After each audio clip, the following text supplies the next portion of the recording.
मेरे प्यारे देशवासियों, पिछली बार जब मैंने मन की बात आपसे की थी, तब भूकंप की भयंकर घटना ने मुझे बहुत विचलित कर दिया था। मन बात करना नहीं चाहता था, फिर भी मन की बात की थी। आज जब मैं मन की बात कर रहा हूँ, तो चारों तरफ भयंकर गर्म हवा, गर्मी, परेशानियाँ, उसकी खबरें आ रही हैं। मेरी आप सबसे प्रार्थना है कि इस गर्मी के समय हम अपना तो ख्याल रखें। हमें हर कोई कहता होगा बहुत ज़्यादा पानी पिएं, शरीर को ढाँक करके रखें। लेकिन मैं आपसे कहता हूँ, हम अपने अगल-बगल में पशु-पक्षी की भी दरकार करें। ये अवसर होता है परिवार में बच्चों को एक काम दिया जाए कि वो घर के बाहर किसी बर्तन में पक्षियों को पीने के लिए पानी रखें और ये भी देखें वो गर्म न हो जाए।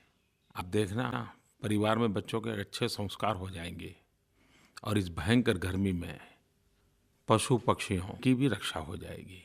ये मौसम एक तरफ गर्मी का भी है, तो कहीं खुशी कहीं गम का भी है। एग्ज़ाम देने के बाद जब तक नतीजे नहीं आते, तब तक मन चैन से नहीं बैठता है। अब सीबीएसई, अलग-अलग बोर्ड एग्ज़ाम्स और दूसरे एग्ज़ाम्स पास करने वाले विद्यार्थी मित्रों को अपने नतीजे मिल गए हैं। मैं उन सबको बधाई देता हूँ, बहुत-बहुत बधाई।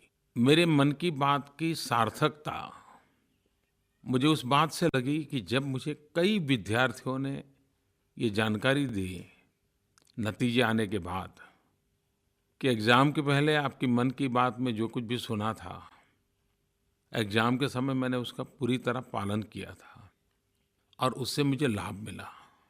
खैर, दोस्तों, आपने मुझे लिखा, मुझे अच्छा लगा, लेकिन आपकी सफलता का कारण कोई मेरी एक मन की बात नहीं है।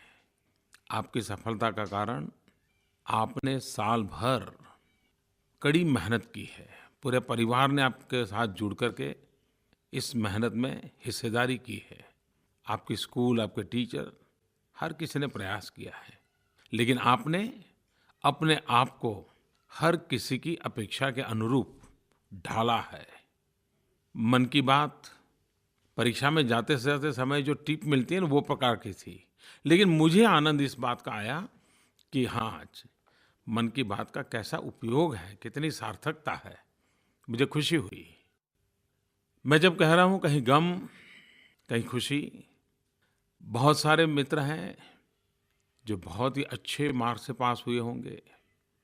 कुछ मेरे युवा मित्र पास तो हुए होंगे, लेकिन हो सकता है मार्क्स कम आए होंगे। और कुछ ऐसे भी होंगे कि जो विफल हो गए होंगे। जो उत्तीर्ण हुए हैं, उनके लिए मेरा इतना ही सुझाव है कि आप उस मोड़ पर हैं जहाँ से आप अपने कैरियर का रास्ता चुन रहे हैं।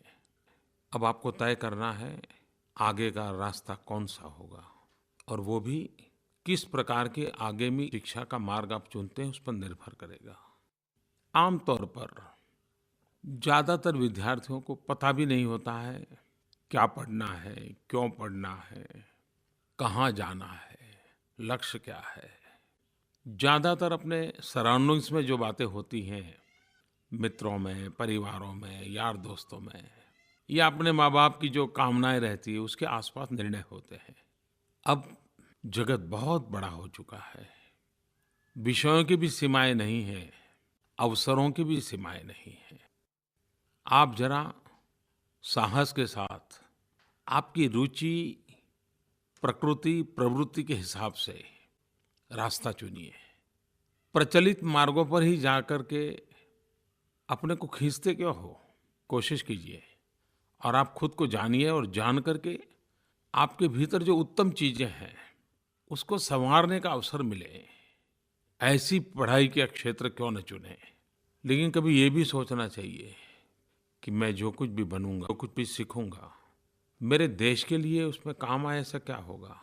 बहुत सी जगह ऐसी है, आपको हैरानी होगी, विश्व में जितने म्यूज़ियम बनते हैं, उसकी तुलना में भारत में म्यूज़ियम बहुत कम बनते हैं। और कभी-कभी इस म्यूजियम के लिए योग्य व्यक्तियों को ढूंढना भी बड़ा मुश्किल हो जाता है, क्योंकि परंपरागत रूप से बहुत पॉपुलर क्षेत्र नहीं है। खैर, मैं कोई एक बात पर आपको खींचना नहीं चाहता हूँ, लेकिन कहने का तात्पर्य है कि देश को उत्तम शिक्षकों की जरूरत है, तो उत्तम सैनिकों की भी जरूरत है।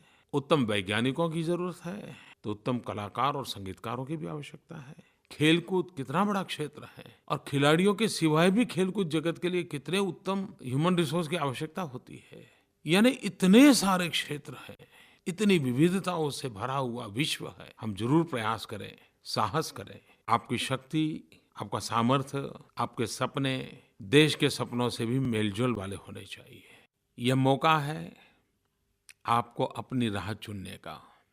जो विफल हुए हैं उनसे मैं यही कहूँगा कि जिंदगी में सफलता विफलता स्वाभाविक है।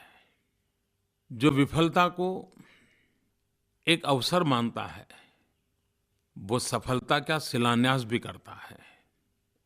जो विफलता से खुद को विफल बना देता है, वो कभी जीवन में सफल नहीं होता है। हम विफलता से भी बहुत कुछ सीख सकते हैं, और कभी हम ये क्यों ना माने कि आज की आपकी विफलता आपको पहचानने का एक अवसर भी बन सकती है, आपकी शक्तियों को जानने का अवसर बन सकती है, और हो सकता है कि आप अपनी शक्तियों को जान करके, अपनी ऊर्जा को जान करके एक नया रास्ता भी चुन लें। मुझे हमारे देश के पूर्व राष्ट्रपति श्रीमान एपीजे अब्दुल कलाम जी की याद आती है। उन्होंने अपनी किताब my journey transforming dreams into action, उसमें अपने जीवन का एक प्रसंग लिखा है। उन्होंने कहा है कि मुझे पायलट बनने की इच्छा थी और बहुत सपना था मैं पायलट बनूं, लेकिन मैं जब पायलट बनने गया तो मैं फेल हो गया, मैं विफल हो गया, नापास हो गया। अब आप देखिए, उनका नापास होना, उनका विफल होना भी कितना बड़ा अवसर बन गया। वो देश के महान वैज्ञानिक बन गए, राष्ट्रपति बने, और देश की आणविक शक्ति के लिए उनका बहुत बड़ा योगदान रहा। और इसलिए मैं कहता हूं दोस्तों कि विफलता के बोझ में दबना मत। विफलता भी एक अवसर होती है। विफलता को ऐसे मत जाने दीजिए, विफलता को भी पकड़ के रखिए, ढूंढिए। विफलता के बीच भी आशा का अवसर समाहित होता है। और मेरी खास आग्रहपूर्वक विनती है मेरे इन नौजवान दोस्तों को, और खास करके उनके परिवारजनों को, कि बेटा अगर विफल हो गया तो माहौल ऐसा मत बनाइए कि वो जिंदगी में ही सारी आशाएं खो दे। कभी-कभी संतान की विफलता माँ बाप के सपनों के साथ जुड़ जाती है और उसमें संकट पैदा हो जाते हैं। ऐसा नहीं होना चाहिए। विफलता को पचाने की ताकत भी तो जिंदगी जीने की ताकत देती है। मैं फिर एक बार सभी मेरे सफल युवा मित्रों को शुभकामनाएं देता हूं, और विफल मित्रों को अवसर ढूंढने का मौका मिला है, इसलिए भी मैं इसे शुभकामनाएं देता हूं। आगे बढ़ने का, विश्वास जगाने का प्रयास कीजिए। पिछली मन की बात और आज जब मैं आपसे बीच बात कर रहा हूं, इस बीच बहुत सारी बातें हो गई। मेरी सरकार का 1 साल हुआ, पूरे देश ने उसका बारीकी से विश्लेषण किया, आलोचना की, और बहुत सारे लोगों ने हमें डिस्टिंक्शन मार्क भी दे दिए। वैसे लोकतंत्र में ये मंथन बहुत आवश्यक होता है, पक्ष विपक्ष आवश्यक होता है। क्या कमियां रही उसको भी जानना बहुत जरूरी होता है, क्या अच्छाइयां रही उसका भी अपना एक लाभ होता है। लेकिन मेरे लिए इससे भी ज़्यादा गत महीने की 2 बातें मेरे मन को आनंद देती है। हमारे देश में गरीबों के लिए कुछ न कुछ करने की मेरे दिल में हमेशा एक तड़प रहती है। नई नई चीज़ें सोचता हूँ, सुझाव आए तो उसको स्वीकार करता हूँ। हमने गत मास प्रधानमंत्री सुरक्षा बीमा योजना, प्रधानमंत्री जीवन ज्योति बीमा योजना, अटल पेंशन योजना, सामाजिक सुरक्षा की 3 योजनाओं को लॉन्च किया। उस योजनाओं को अभी तो 20 दिन नहीं हुए हैं, लेकिन आज मैं गर्व के साथ कहता हूँ, शायद ही हमारे देश में सरकार पर भरोसा करके, सरकार की योजनाओं पर भरोसा करके इतनी बड़ी मात्रा में सामान्य मानवी उससे जुड़ जाए। मुझे ये बताते हुए खुशी होती है कि सिर्फ 20 दिन के अल्प समय में 8 करोड़ 52 लाख से अधिक लोगों ने इन योजनाओं में अपना नामांकन करवा दिया, योजनाओं में शरीक हो गए। सामाजिक सुरक्षा की दिशा में ये हमारा बहुत अहम कदम है और उसका बहुत लाभ आने वाले दिनों में मिलने वाला है। जिनके पास अब तक ये बात न पहुंची है, उनके मेरा आग्रह है कि आप फायदा उठाइए। कोई सोच सकता है क्या, महीने का 1 रुपया, 12 महीने के सिर्फ 12 रुपये और आपको सुरक्षा बीमा योजना मिल जाए। जीवन ज्योति बीमा योजना रोज का 1 रुपये से भी कम, यानी साल का 330 रुपया। मैं इसीलिए कहता हूं कि गरीबों को औरों पर आश्रित न रहना पड़े, गरीब स्वयं सशक्त बने, उस दिशा में हम एक के बाद एक कदम उठा रहे हैं। और मैं तो एक ऐसी फौज बनाना चाहता हूं, और फौज भी मैं गरीबों में से ही चुनना चाहता हूं। और गरीबों में से बनी हुई मेरी ये फौज गरीबी के खिलाफ लड़ाई लड़ेगी, गरीबी को परास्त करेगी। और देश में कई वर्षों का ये हमारे सर पर एक बोझ है, उस गरीबी से मुक्ति पाने का हम निरंतर प्रयास करते रहे और सफलता पाएंगे। दूसरी एक महत्वपूर्ण बात जिससे मुझे आनंद आ रहा है, वो है किसान टीवी चैनल। वैसे तो देश में टीवी चैनलों की भरमार है, क्या नहीं है।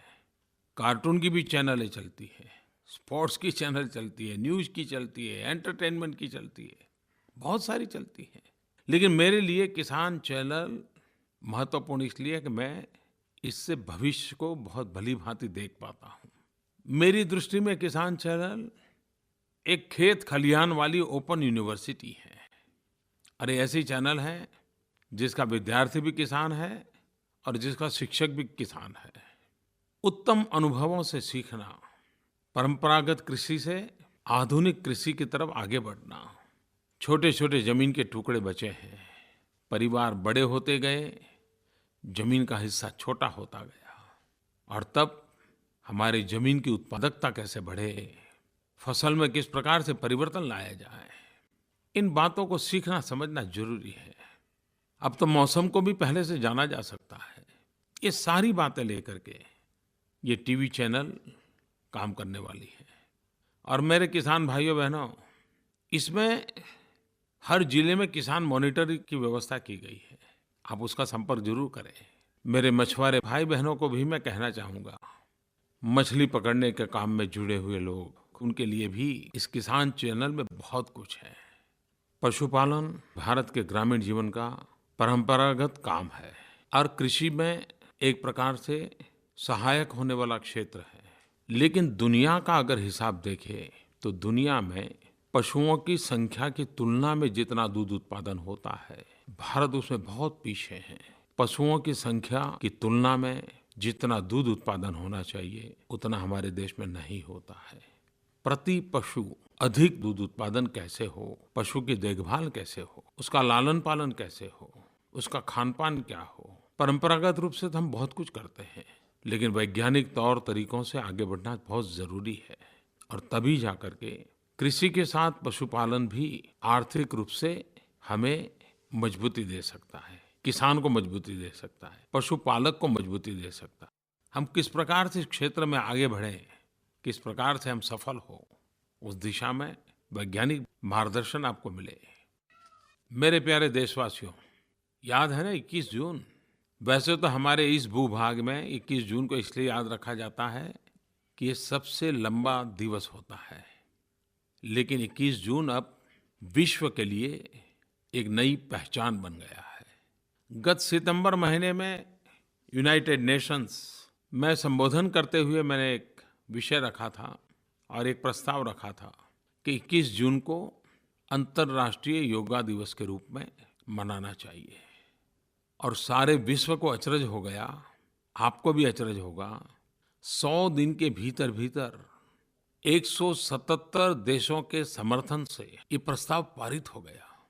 इस प्रकार के प्रस्ताव में यूनाइटेड नेशन के इतिहास में सबसे ज्यादा देशों का समर्थन मिला, सबसे कम समय में प्रस्ताव पारित हुआ और विश्व के सभी भूभाग इसमें शरीक हुए।